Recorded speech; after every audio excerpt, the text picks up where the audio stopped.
Praise the lord, హల్లెలూయా. క్రీస్తు శిలువ ధ్యానములు ప్రతిరోజు వింటున్న మీ అందరికీ నా హృదయపూర్వక వందనములు తెలియజేయుచున్నాను. పరిశుద్ధ గ్రంథము నుండి యోహాను సువార్త 19వ అధ్యాయము 29వ వచనం. చిరకతో నిండి ఉన్న ఒక పాత్ర అక్కడ పెట్టియుండెను గనుక వారు ఒక స్పాంజీ చిరకతో నింపి హిస్సోపు పుడకకు తగిలించి ఆయన నోటికి అందించిరి. ఆమెన్, హల్లెలూయా. యేసయ్య చివరి క్షణాల్లో దప్పికొన్నారు. చివరి క్షణాల్లో యేసయ్య ఈ లోకాన్ని విడిచే సమయంలో లేఖనములు నెరవేరినట్లుగా దప్పికొనుచున్నాను అని అంటున్నారు. యేసయ్యకు ఒకవేళ దాహము అని అడిగితే చేదు చిరక ఇవ్వాలి అని ఒక పాత్రలో దాన్ని సిద్ధపరిచి ఉన్నారు. ఎంత కఠినాత్ములు!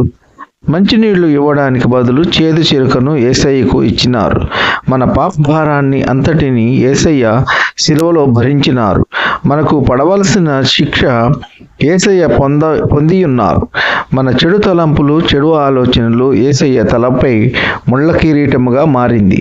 మన యొక్క కఠిన హృదయాలను కరిగించడానికి ఆకాశానికి భూమికి మధ్య శిలువలో వేలాడి ఉన్నారు.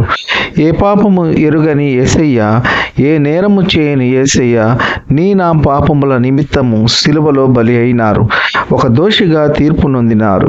మన నిమిత్తము యేసయ్య పొందిన గాయములచే మనకు స్వస్థత కలిగి ఉన్నది.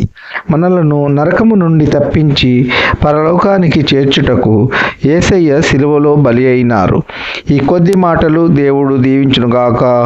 ఆమెన్.